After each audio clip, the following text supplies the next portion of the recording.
BBA, BCA, BCom computer కోర్సులో 100% placement లభించే ఏకైక డిగ్రీ కాలేజ్ కూకట్పల్లిలోని i3 డిగ్రీ కాలేజ్ 8367215215. వాగర్థావివ సంపృక్తౌ వాగర్థ ప్రతిపత్తయే జగతః పితరౌ వందే పార్వతీ పరమేశ్వరౌ ఆదిత్యాయ చ సోమాయ మంగళాయ బుధాయ చ గురుశుక్ర శనిభ్యశ్చరాహవే కేతవే నమః. శృంగేరి జగద్గురు పీఠాధిపతులకి కంచి పీఠాధిపతులకి నమస్కారములు తెలియజేసుకుంటూ కార్యక్రమాన్ని ప్రారంభిద్దాం. మే 1వ తారీఖు నుంచి 15వ తారీఖు వరకు 12 రాశుల్లో జన్మించినటువంటి వారికి ఏ విధంగా ఉండబోతుందో తెలుసుకునే ప్రయత్నం చేద్దాం. ముందుగా ఈ 12 రాశుల్లో జన్మించినటువంటి వారికి 1వ తారీఖు నుంచి 15వ తారీఖు వరకు ఏ రోజుల్లో ఆదాయం బాగుంటుంది, ఏ రోజుల్లో ఖర్చులు అధికంగా ఉంటాయి, ఏ రోజుల్లో మానసిక ప్రశాంతత లోపిస్తుంది, ఎప్పుడు ఎలాంటి నిర్ణయాలు తీసుకోవాలి అనేటువంటి విషయాల గురించి క్లుప్తంగా తెలియజేసుకునే ప్రయత్నం చేద్దాం. ఇక వీక్షించేటువంటి ప్రేక్షకులు కూడా గమనించాల్సిన అంశం ఏంటంటే, ప్రధానంగా గ్రహాలన్నీ కూడాను మారబోతున్నాయి ఈ మే మంత్లోనే. మే 14వ తారీఖు రోజున గురువు మిథున రాశిలోకి ప్రవేశం చేస్తున్నాడు. అలాగే కొన్ని పంచాంగాలలో 16వ తారీఖు మరియు కొన్ని పంచాంగాల్లో 18వ తారీఖు రోజున రాహువు మీనరాశి నుంచి కుంభరాశిలోకి, కేతువు కన్యా రాశి నుంచి సింహరాశిలోకి ప్రయాణం చేయడం జరుగుతుంది. కాబట్టి ప్రధానమైనటువంటి గ్రహాలు గురువు, రాహువు, కేతువు ఈ నెలలోనే మార్పు చెందబోతున్నారు. కాబట్టి దీని ప్రభావము భవిష్యత్తులో అనగా వచ్చే మే 15వ తారీఖు తర్వాత జరిగేటువంటి సంఘటనలకి మే 1వ తారీఖు నుంచే నాంది కాబోతుంటాయి. కాబట్టి ఈ మే 15 తర్వాత జరిగేటువంటి మార్పులకి 1వ తారీఖు నుంచే శ్రీకారం చుట్టబోతాయి. కాబట్టి గ్రహాలన్నీ కూడాను మార్పులు అనేటువంటివి ఉంటాయి. కాబట్టి జాగ్రత్తగా గమనించగలరు. ఇక మన గ్రహాల యొక్క స్థితిగతులు చూసుకున్నట్లయితే మేషంలో రవి, అలాగే వృషభంలో గురువు, కర్కాటకంలో కుజుడు, కన్యలో కేతువు, మీనంలో శుక్రుడు, బుధుడు, శని, రాహువు. బుధుడు 7వ తారీఖు నుంచి మేషరాశిలోకి ప్రవేశం చేస్తాడు. మే 1వ తారీఖు నుంచి 15వ తారీఖు వరకు మకర రాశిలో జన్మించినటువంటి వారికి ఏ విధంగా ఉండబోతుందో తెలుసుకునే ప్రయత్నం చేద్దాం.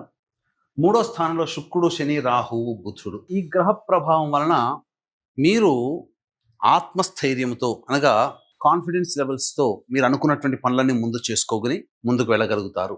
తద్వారా అనుకున్నటువంటి పనులలో ఎదుటి వాళ్ళ మీదో మానసికంగా మీది పైచేయి ఉంటుంది. కాబట్టి తెలివితేటలతో మీ యొక్క పనులని పూర్తి చేసుకునే అవకాశాలు మీకు గోచరమవుతాయి.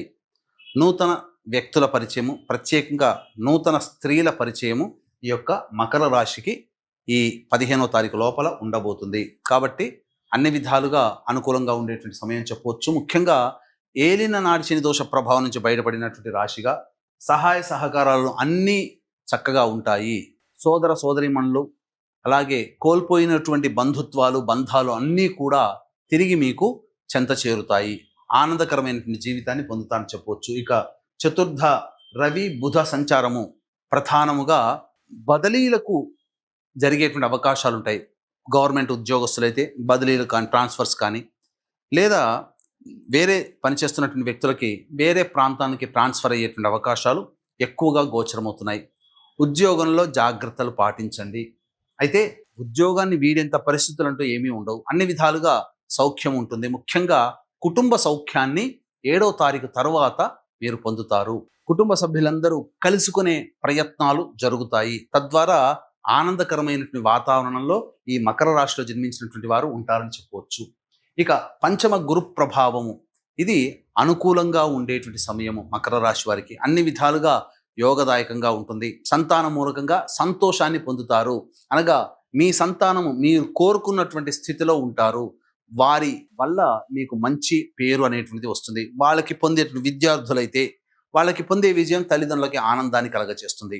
అలాగే ఈ యొక్క రాశిలో జన్మించినటువంటి విద్యార్థులకి అనుకూలమైనటువంటి పరిస్థితి. కాంపిటేటివ్ ఎగ్జామ్స్లో వాళ్ళు సునాయాసంగా వాళ్ళు అనుకున్నటువంటి ర్యాంకుని పొందగలుగుతారని చెప్పవచ్చు. ఇక 7వ స్థానంలో కుజుడు స్తంభించి ఉన్నటువంటి కారణం ఇది కాస్త విచారించాల్సినటువంటి. కాబట్టి అంటే ఏంటి, మీరు ఏ వృత్తి ఉద్యోగ వ్యాపారాల్లో ఉంటారో తోటి వారితో కలుపుగోలుగా ఆనందంగా నవ్వుతూ పలకరించే ప్రయత్నం చేయండి. వెట్టుగా ఉంటే అది మీకే మోసము. ఎదుటి వాళ్ళతో వాగ్వివాదాలు జరిగేటువంటి అవకాశాలు ఉంటాయి. కాబట్టి అది గుర్తించి మొగ్గలోనే తుడిచివేయడం అనేటువంటి అలవాటు చేసుకుంటే ఈ కుజగ్రహ ప్రభావం నుంచి చాలా మటుకు మీరు బయటపడతారు అని చెప్పవచ్చు.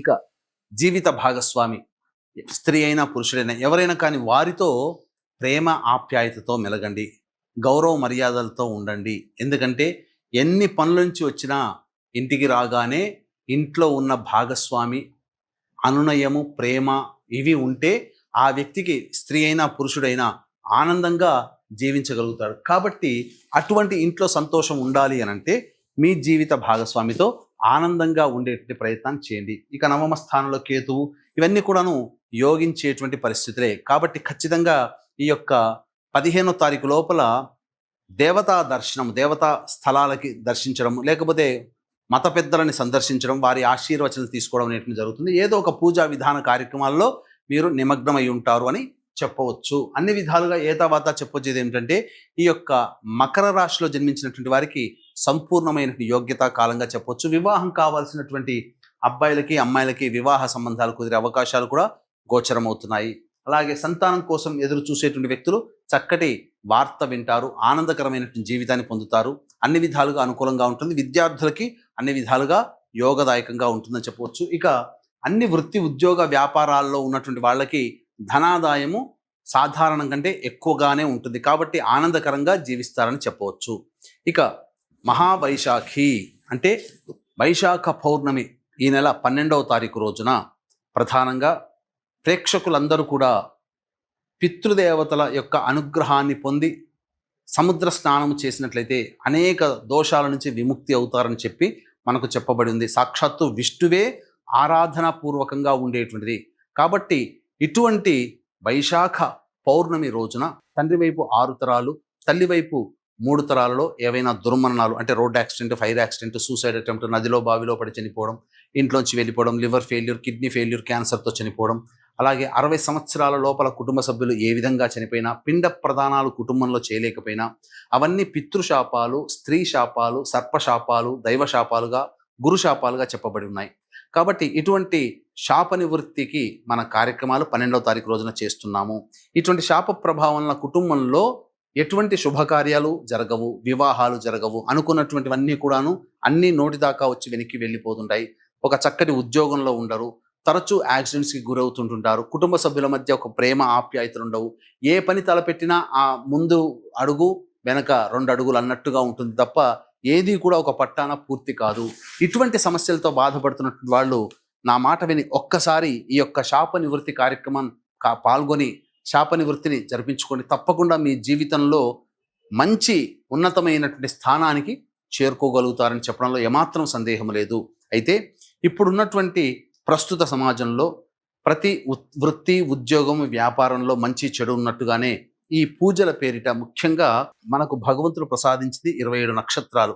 ఆ 27 నక్షత్రాలలో కొన్ని నక్షత్రాలు గండ నక్షత్రాలు. ఆ నక్షత్రంలో జన్మిస్తే నక్షత్ర జనన శాంతి చేసుకోమని మనకు శాస్త్రం చెప్పబడింది. కానీ ధనార్జనే ధ్యేయంగా కొంతమంది ఈ మధ్య ఉన్న 27 నక్షత్రాల్లో 19 నక్షత్రాల పేర్లు చెప్పి ఆ 19 నక్షత్రాలలో పుడితే శాప ప్రభావాలతో జన్మిస్తారు అని చెప్పి జనాలని భయభ్రాంతులకు గురి చేస్తున్నారు. ఒక కుటుంబంలో 4 ఉంటే ఆ 19 నక్షత్రాల్లో ఎవరో ఒకరు ఆ నక్షత్రంలో ఉంటారు. కాబట్టి ప్రతి వాళ్ళు కూడా అమ్మో ఏదో దోషం ఉంది, మా కుటుంబానికి ఏదో శాపం ఉంది అని చెప్పి భయపడి అవసరం ఉన్నా లేకపోయినా ఈ పూజలని బలవంతంగా వాళ్ళ మీద భయభ్రాంతులకు గురి చేసి చేయిస్తున్నారు. అటువంటి వాళ్ళ మాటలు నమ్మి మోసపోకండి. అంతేకాకుండా ఇంకా హేయమైనటువంటి విధానం ఏంటంటే ఉదాహరణకి చెప్తాను. ఒకప్పుడు కాదు, ఎప్పుడైనా సత్యనారాయణ స్వామి వ్రతం చేస్తే కనీసం 3 గంటలు పడుతుంది. అటువంటిది ఈ రోజుల్లో అరగంట సత్యనారాయణ స్వామి వ్రతాన్ని పూర్తి చేసి తూతూ మంత్రంగా పురాణోక్తంగా చేసి పంపిస్తున్నారు. అదే విధానంగా ఈ పూజలకి కూడా, ఈ శాప నివృత్తి పూజలకి 3 నుంచి 4 గంటలు పడుతుంది. అటువంటి కార్యక్రమాన్ని పురాణోక్తంగా అశాస్త్రీయముగా 45 నిమిషాలు లేదా గంటలో ఈ కార్యక్రమాన్ని తుడిచిపెట్టి పంపించేస్తున్నారు. తీరా చూస్తే వాళ్ళ జాతకాల్లో ఇంత చేసినా ఆ పితృదోషము తొలగలేదు అనే రిపోర్టే వస్తుంది.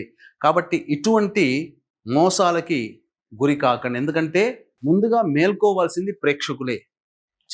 మోసం చేసేవాడు ఎలాగో ఉంటాడు. మోసాలు చేసేవాడి బారిన పడకుండా ఉండడమే మన కర్తవ్యంగా భావించుకోవాలి. అందుకనే 2013 నుంచి నిజాయితీగా ఇటువంటి కార్యక్రమాలు మచ్చ లేకుండా చేయించడం జరుగుతుంది. అవకాశం ఉన్న వాళ్ళు చక్కగా అటువంటి అసందర్భపు అసత్య ప్రచారాల జోలికి వెళ్లకుండా, భయభ్రాంతులకు గురి కాకుండా, ఈ చెప్పినటువంటి సమస్యలే మీకుంటే ఈ కార్యక్రమంలో పాల్గొనే ప్రయత్నం చేయండి. తప్పకుండా మీకు శాప నివృత్తి జరిగి మీరు ఆనందకరంగా జీవిస్తారని చెప్పవచ్చు.